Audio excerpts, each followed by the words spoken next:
Here's the refinement of the skill that leaders must have: to attack the problem but not the person. We also express this particular part called attack and confess. One of the best ways to attack something is to confess you've had the problem. Use yourself as example one. Then use some others we call third party. Let me tell you about Mary. If Mary was here, she would confess, but she isn't here, so I'll confess for her. She put it off. She had the problem. And if she was here, she might even try to persuade you with tears. Right? We call that third party. But one of the best is to use party one, called you, to attack the problems. Now, what are some of the things that need to be attacked? Let me just give you some examples. It's a pretty long list, but we'll have to just be sufficiently satisfied with a few, and you can continue these studies on your own. Procrastination. That's a good one, front and center. We've got to attack procrastination because it's so insidious. It eats up such large chunks of your life and leaves you in a small corner. Putting it off. Delaying. Letting it slide. Now, I'm one of the best to attack procrastination because I confess to being one of the all-time great procrastinators. I've done a lot of things, but I've put a lot of things off. Procrastination. I am so good, I could teach it. Procrastination. I can show you how to do it so it don't show. I mean, I'm so good. I'm so good. But I also know the pain of procrastination. I also know the regret that comes from procrastination. I can also show you pieces of my life missing, never to be repaired, because I let it slide. Now see, if we all studied our own lives, and we're trying to help somebody with this insidious disease of procrastination and putting it off, front and center, we use ourselves as best example, because you feel the strongest about your own experiences and your own emotions. Do you think you could help somebody with procrastination? Developing this skill of going back, rehearsing your own life, and coming up with the essence of the emotion and the experience to try to illustrate to somebody how insidious it can become and how devastating it can leave your life and what'll be missing if you let it slide. That's what we call learning to attack the problem. Now, underline the word attack. It's very important to go after the insidious. The great leader of the Christians says, "The things I once hated I now love. The things I once loved I now hate." It's so important to incorporate both love and hate in the same conversation. Now, let me give you the dilemma. This stuff isn't easy. It's so easy to be careless with words and get the wrong reaction. What if you meant to say, "What's troubling you?" and instead you said, "What's wrong with you?" Can you imagine the difference? Just the mistake of one small word means all the difference in the world in the kind of reaction that you get. But here's the dilemma. To attack the problem but not the person. God's got the same dilemma. God says, "I love you, but I hate your sinful ways." Now, see, that's a challenge, to show somebody that you love them but you hate. How do you put love and hate in the same sentence? I'm telling you, it is essential to show your contempt for the problem and your concern for the value. These are not easy skills. You don't walk these summits of intellectual thought and word choice and emotional content and precision. You don't learn these overnight. But your commitment to excellence in communications can make all the difference in the world in how your economic and social and personal world works out. And here's part of the challenge. God says, "I love you, but I hate your sinful ways." Now, since me and my sinful ways are bound up so close together, I tend to take that personal. And God has to say, "No, no, no, let me make it clear one more time. I love you, but I hate your sinful ways." See, we've got to make that clear. You got to make it clear to your children. I love you, but I hate what you're doing and what it's doing to you.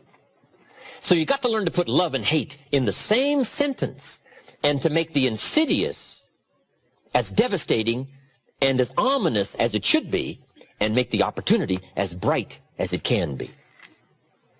But we've got to learn to paint by language and by emotions how much we hate the wrong in order to develop the good. And this is some stuff you can't be mild with. See, you can't take the mild approach to the weeds in your garden. You've got to hate weeds bad enough to go kill them. You say, well, I've learned to handle this stuff. This is not stuff you handle. This is stuff you devastate. This is stuff you've got to kill. If something is going after some treasure and some value, you've got to go after it with a high, hateful attempt by word, by language, by emotions, whatever is necessary to get the job done to illustrate the evil and the possibility of good. Now, these are not easy skills. But if you want to extend your reach, in my opinion, you just have to engage in the confrontation. It's where the values are. Let me give you a good philosophical phrase. All values must be won by contest. All values must be won by contest. And after they've been won, they must be defended. You say, wow, you've put a pretty heavy task on us. That's what life is all about, a pretty heavy challenge. We don't give large trophies for small effort.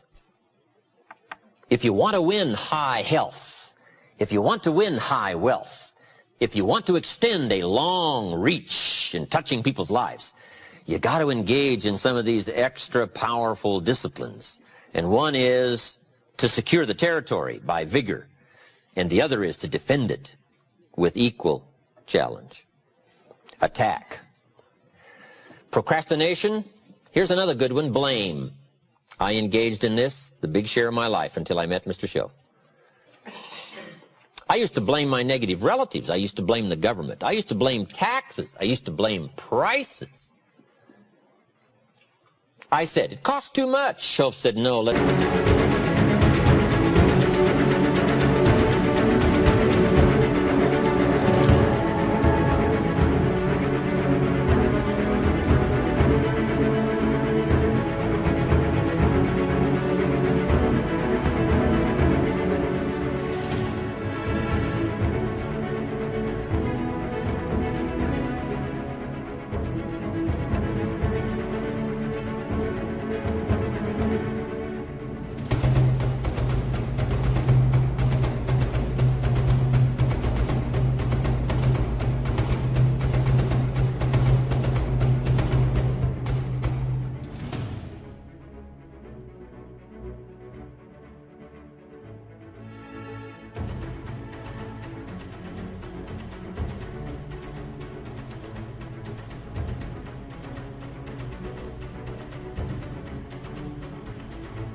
cover the real problem. You can't afford it.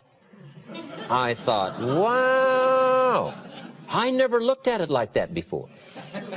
Shoaff said, sir, you must intellectually understand, it's not it that's your problem. It's you that's your problem. It's not out there that's the problem. Out there is like it's been for 6,000 years. You can't cure that. But what you can cure is errors in judgment, errors in attitude, errors in activity, errors in misjudging results. I found that the errors were within. But see, he had to go after me on that point. Here's the next one. Excuses. Wow, we've got 1,000,000. I'm too short. I'm too tall. I'm too old. I'm too young. I don't have the money. I don't have the experience. On and on and on with the excuses. Learning to attack. Very important. Now here's what we call tools of last resort. Here's part of the attack you can use. And if you learn these skills, no telling who you can help. But you must save these for what we call tools of last, underline last resort. These are some things you don't use up front. Here's the first one, a direct attack. You've got to be very careful of a direct attack so that it not be misjudged in severity. Next is scolding. You've got to be very careful of scolding. You only use it as a last resort. Somebody walks in late and you say, where have you been? See, that's loaded with insinuations. Loaded. You got to be very careful. Only use it as a last resort. If you have to resort to it, you have to, but don't use it up front. Okay, we call save these. Save these for when the occasion calls for such harsh language to go after something. And the last one is sarcasm. Sarcasm can be useful, but you got to save it. Who do you think you are? See, that's powerful language, but you got to save it for when it is meaningful to use such powerful language. Matters of the heart are delicate. Here's what we teach. Don't operate on the heart with a hatchet.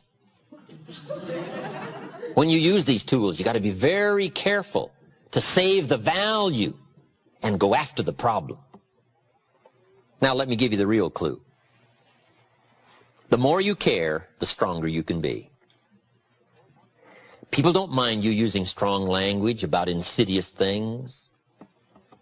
They don't mind you becoming sharp, powerful. As long as you care, and the more you care, the stronger you can be. I don't mind a minister consigning my soul to hellfire for my sinful ways. I don't mind that, as long as he does it with tears and not with joy. But wouldn't we all resist a dry-eyed sermon on hellfire? You can't preach hellfire without your heart breaking. You got to sob your way through a sermon on hellfire. Or we all would resist a dry-eyed attempt to preach on hellfire. Why? A simple, obvious lack of really caring. And there are some subjects you cannot even deal with unless your heart breaks and unless visibly it shows by the emotional content that you really care. Now you can deal harshly with some powerful, important problems. Tools of last resort. Attacking the problems, but not the person.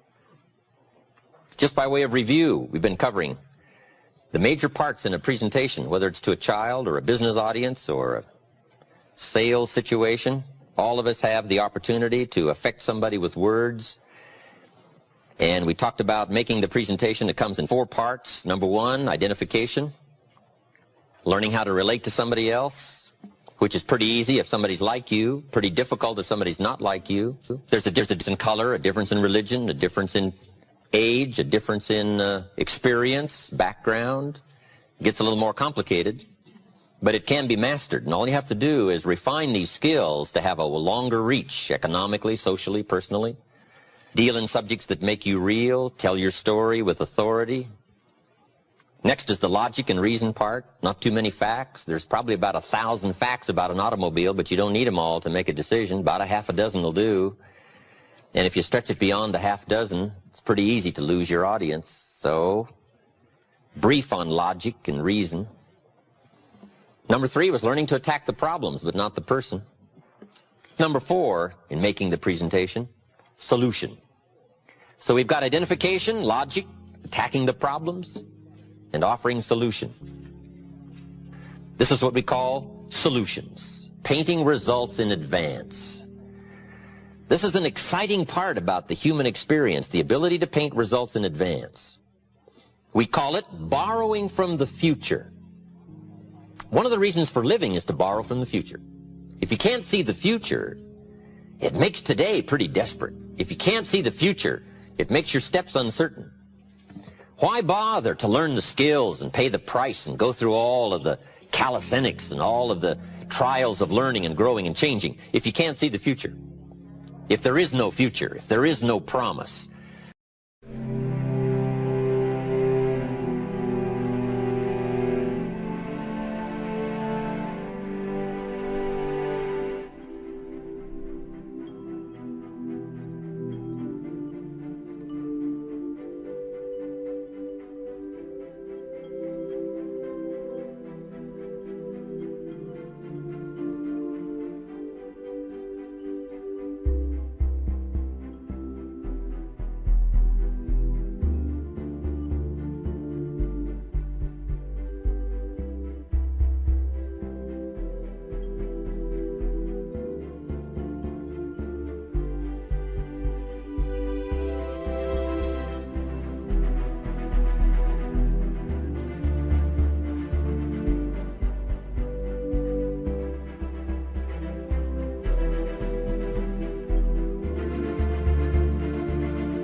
So this is one of our great challenges, to do two things. One, paint for ourselves the future, results in advance, borrowing from the future.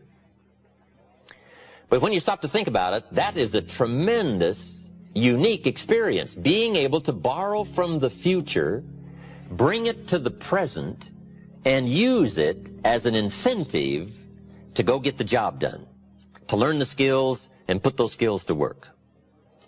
So painting results in advance, whether it's money results, whether it's position results, possibilities, opportunities, putting the person you're talking to in the future position, I can see you now, solutions. And it can be very powerful, very powerful. What makes the farmer work all spring and toil all summer? His vision of the harvest. If he couldn't see the harvest, he wouldn't put the plow in the ground. If he couldn't visualize the opportunity, the chance to cash in and to turn wheat into money and money into lifestyle, if he couldn't see all of this, why would you put the plow to the soil? And the answer is, of course, why? If you can't see, why labor? And if the promise isn't clear, why put out the effort? So one of the ways to get people to respond, to put out the effort, to read the books, make the decisions,